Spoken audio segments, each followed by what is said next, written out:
Hey guys, welcome to episode 11 of Ask the Agent. I've got one of our top producing agents with us, Erin Fontaine Brunelle of the Fontaine Group. Thanks for being on the show. Thanks for having me.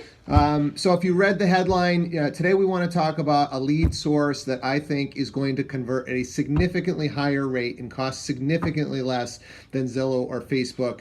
Guys, that's your database. I think so many people are overlooking what's right in front of their noses in today's real estate market. So it's definitely the hip thing to do is figure out, all right, what's my cost per lead on Zillow? What's my cost per lead on Facebook? And what's my ROI on these two sources when for a fraction of that cost, we've got these leads sitting there, especially for you experienced agents that are out there. And that's one of the reasons I want to have you on the show today, Erin, is you kill it with your sphere of influence. So, talk to us about what it's like just working that database, because that's literally all you did. And now you're just starting to go with some of this online stuff. And what's been your experience kind of working with your sphere?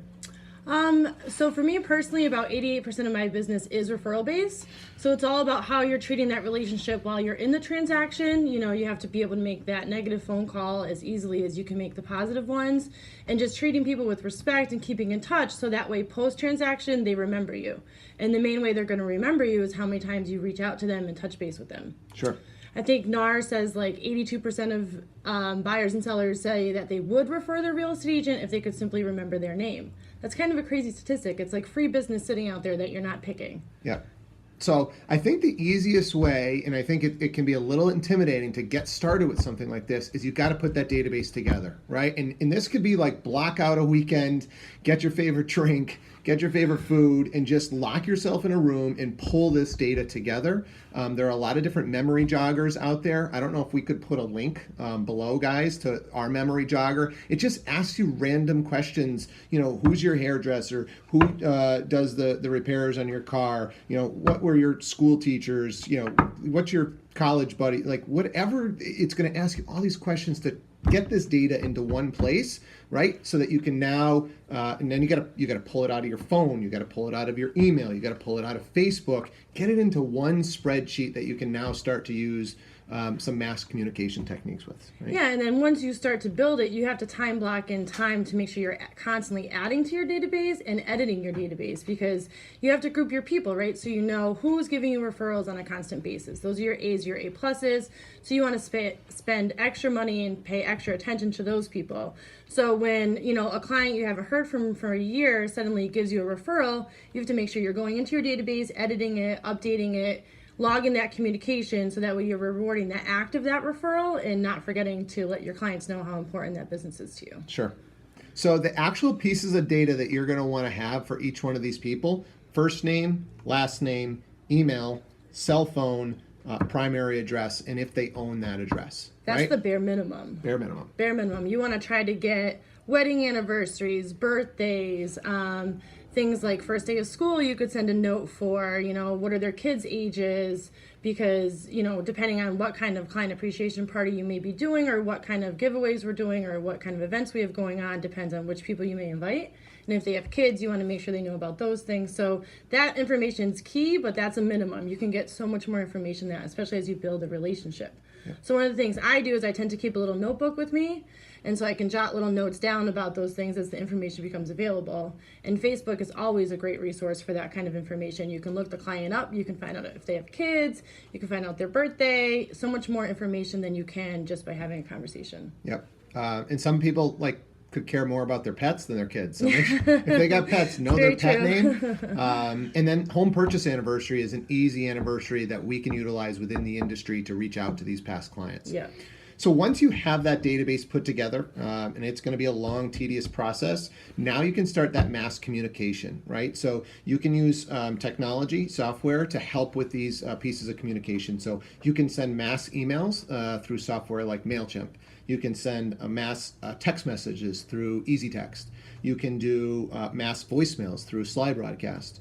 You can do, then you can do your handwritten notes, your phone calls, and And then personal touches, right? Like your Popeyes. I know you love your Popeyes. You want to talk to them about some of those that you've done. And... Yeah, it's funny when you mention the pets, because sometimes I'll get a new client, I find out they have a dog, no matter how I get the information. So you write a little note, go grab a box of dog treats and drop it off at their doorstep. And if for some reason you're intimidated to like knock on their door, do it at a time when you know they're at work. They still love it. But I think the thing to keep in mind with these Popeyes is you're paying a visit to the people who you just help fulfill like their American dream, as cliche as that may sound. They're happy to see you. They want to see you. They love you. You know, you keep that good rapport, and every Popeye is a good opportunity to reconnect. So in the fall, I might buy some mums and some pumpkins and do a round to certain people. Every Thanksgiving, I do pie day, so I give pies to all my clients, my A's, my B's, and my C's. And the referrals I get from just that one event pays for it, I mean, times a million. And then, of course, there's client appreciation parties.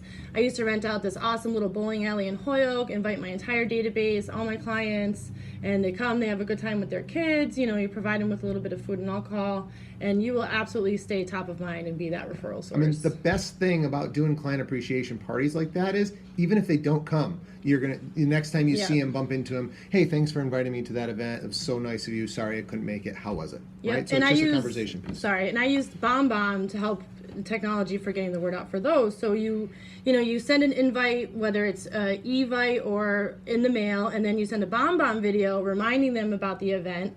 Then you get to call your RSVPs and say, hey, I'm really looking forward to seeing you. And then post-event, you're sending another note saying, hey, it was great to see you.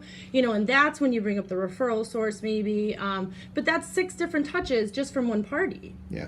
Yeah, and so for those of you who don't know, BombBomb is another technology that you can do mass video, right? And so you can create so much more emotion through video than you can through, sending an email or sending a text message. So if you're not familiar with BombBomb, big shout out to BombBomb. Check them out.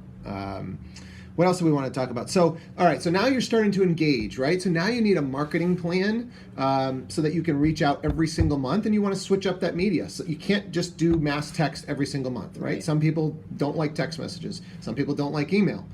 So you've got to switch up the media that you're using, and you don't want to, like, the worst thing I think out there are these newsletters.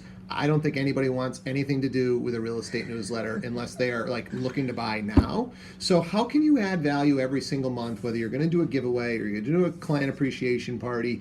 Reach out to these people, and then you don't really need to ask for the business. Every time you reach out, it's going to say Erin Fontaine, Fontaine Group, Realtor, right? They're going to know what you do. And occasionally, to steal from Gary Vee, where you want to do the jab, jab, jab, right hook, is you can ask occasionally, but you can kind of just slip it in where you want to be a real estate resource for these people. So that means the local electricians, the plumbers, the roofers, the contractors, and you can say to people, hey, look, Mr. Buyer, Mr. Seller, most of my past clients call me when they know somebody else that's looking to buy or sell, but I don't want you to feel like you have to do that. I want you to feel like you can reach out to me just as a real estate resource. If you're trying to do a home improvement project around the house and you don't want to deal with the yellow pages, call me. And so you kind of subliminally slipped in there that people do call you with referrals, but you're not asking.